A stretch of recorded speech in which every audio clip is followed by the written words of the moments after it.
মুর্শিদাবাদে গিয়ে বলছেন না উনি নিহতের পরিবারের সঙ্গে দেখা করে সাহায্য করতেছিলেন, নিহতদের পরিবারের সঙ্গে দেখা করে তাদের সাহায্য করতেছিলেন, তাদেরকে লুকিয়ে নিয়ে সাহায্য বলে আজকে 15 দিন পর, আজকে এতদিন পরে গিয়ে সবাই আসতে এতদিন পর উনি এখন এই বাংলার অভিভাবক, প্রত্যেকে গেছেন ওখানে, রাজ্যপালও গেছেন, আজকে উনি এখন যাচ্ছেন, এখন বলছেন সাহায্য করতে এসেছিলাম। যেই দিনকে আক্রমণ হয়েছিল তার পরের দিন কেন আসেননি ছুটতে, কেন দৌড়ে আসেননি? ওখানে বসে বসে কথা বলে যাচ্ছেন, ভাষণ দিয়ে যাচ্ছেন, কেন? কারণ যারা আক্রমণ করেছে তাদের ভোটটা খুব দরকার, তাদের ভোট দরকার।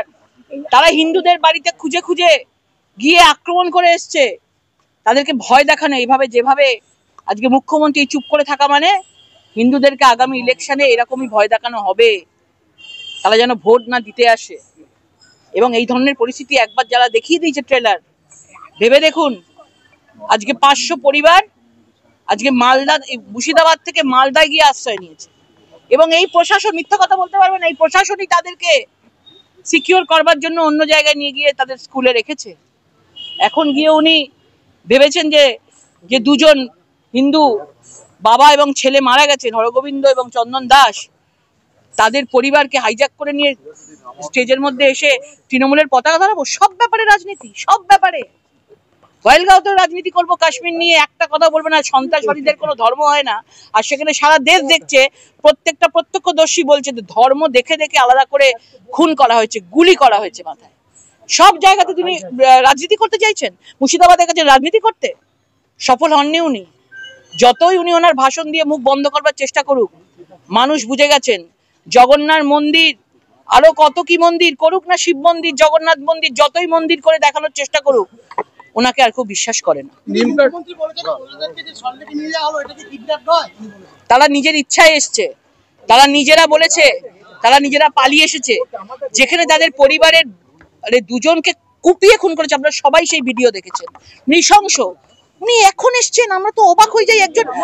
একজন মহিলা, মায়ের জাত, কি করে এতটা এরকম হতে পারে?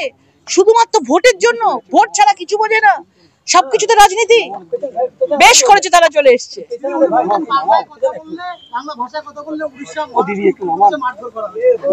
দেখুন উনি এখন থেকেই এই পশ্চিমবাংলায় যারা বাঙালিরা রয়েছেন, যারা বাংলা ভাষায় কথা বলেন, তাদেরকে উস্কে দিচ্ছেন।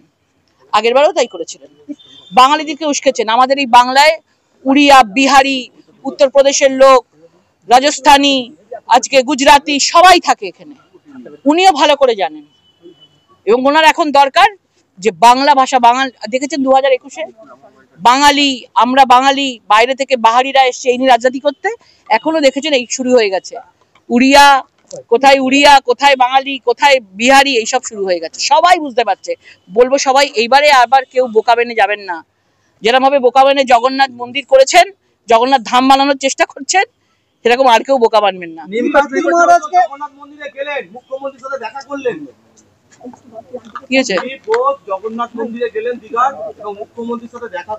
এই বিষয়ে কোনো কথা আমি বাইরে বলবো না, যা হবে আমাদের দলের মধ্যে আলোচনা হবে। কার্তিক মহারাজকে নাম না করে নিশানা করছেন মুখ্যমন্ত্রী, বলছেন সন্ন্যাসী, বিভিন্ন কুকীর্তির কথা আমি জানি, উনি বিভিন্ন সময় বিভিন্ন জায়গায় মানুষকে প্ররোচনা দেন। যেভাবে আজকে তৃণমূল কংগ্রেসের লোকেদের কুকীর্তি ভর্তি ভুড়ি ভুড়ি রয়েছেন এবং মুখ্যমন্ত্রী সেগুলো ভালোভাবে জানেন, তারপরেও তাদেরকে কুকীর্তি করার পরেও নিজেরা পুষে রেখেছে যদি কথা বাইরে বেরিয়ে যায়। সেই জন্য যেভাবে তৃণমূলের কুকীর্তি রয়েছে, যেভাবে তোলাবাজি, সিন্ডিকেটবাজি যেভাবে তাদের চলে, আমার মনে হয় মুখ্যমন্ত্রীর কাছে তৃণমূল কংগ্রেসকে নিয়ে, তৃণমূল কংগ্রেসের মুখ্যমন্ত্রী হয়ে তিনি এই কথাটা তার মুখে মানায় না। জগন্নাথ মন্দিরের নিম কাঠ কোনো চুরি হয়নি, যে কথা বলা হচ্ছে এটা ভুল। আমাদের একটাই কথা, উনি ধাম লিখছেন কেন, আবার ধাম নেম প্লেটটা সরিয়ে দিয়েছেন কেন? জগন্নাথ ধাম লেখা ছিল, আপনারা দেখবেন ভিডিওতে। উনি চুপচাপ রাতের অন্ধকারে দেখছে যখন সারা বিশ্ব জুড়ে, এটা মানুষের বিশ্বাস। আমরা দেখেছি, আমাদের পূর্বপুরুষরা দেখেছে, যার ধাম জগন্নাথ ধাম সবাই জানে, তাদের লোক শয়ে শয়ে হাজার হাজার, তাদের সব তৃণমূল কংগ্রেসের কর্মীরা সব জগন্নাথে গিয়ে, সব জগন্নাথের ধামে গিয়ে দর্শন করে আসে। উনি নকল জগন্নাথ ধাম করে দর্শন করতে, মানে মানুষকে বোকা বানাতে চাইছেন। করতে পারেন নিশ্চয়ই মন্দির, মন্দির কি নেই? সব জায়গায় মন্দির আছে। উনি করুক না 10টা মন্দির, নিজেকে হিন্দু হিসাবে এই করবার জন্য, প্রমাণ করবার জন্য করুক না। কিন্তু তা বলে ধাম বলে মানুষকে মানে বিঘ্নিত করা, মানুষকে ডিস্টার্ব করা, মানুষকে কনফিউজ করা, এটা মনে হয় সারা দেশের জন্য খুব অন্যায় করেছেন উনি, এবং এই অন্যায় ওনাকে ভুগতে হবে। কোনো হিংসা নেই। ওনার যদি করারই হতো, নকল করার হতো, উনি ইকো পার্কে একটা করতে পারতেন তো। সবই তো করেছেন। যখন এতই ইচ্ছে ছিল যে ইকো পার্কে যেমন ভাবে অষ্টম আশ্চর্য করেছেন, তখন ওনারা একটা করিতেই পারতো উনি। কোনো কারোর হিংসা নেই। মন্দির করেছে, বেশ করেছে, আরো করুক, কিন্তু ধাম বলে মানুষকে বিব্রত করছে কেন? তিনি চাঞ্চল্যকর অভিযোগ তুলেছেন মুখ্যমন্ত্রী, বলছেন দেশের অ্যাক্টিং প্রাইম মিনিস্টারকে প্রশ্ন তুলছেন। আমাদের তো মনে হয় সবচেয়ে বেশি ড্রামা 2021-এর পায়ে ভাঙা দেখেছেন আপনারা। 2026-এ নতুন নাটক আবার দেখতে পাবেন। কিছুদিন আগে থেকে শুরু হয়ে যাবে, আর তো বেশি দিন বাকি নেই। সবচেয়ে বেশি নাটক যদি বলে পশ্চিমবাংলায়, আমাদের যারা শিল্পীরা রয়েছে তাদের থেকেও উনি অনেক ঊর্ধ্বে আছেন।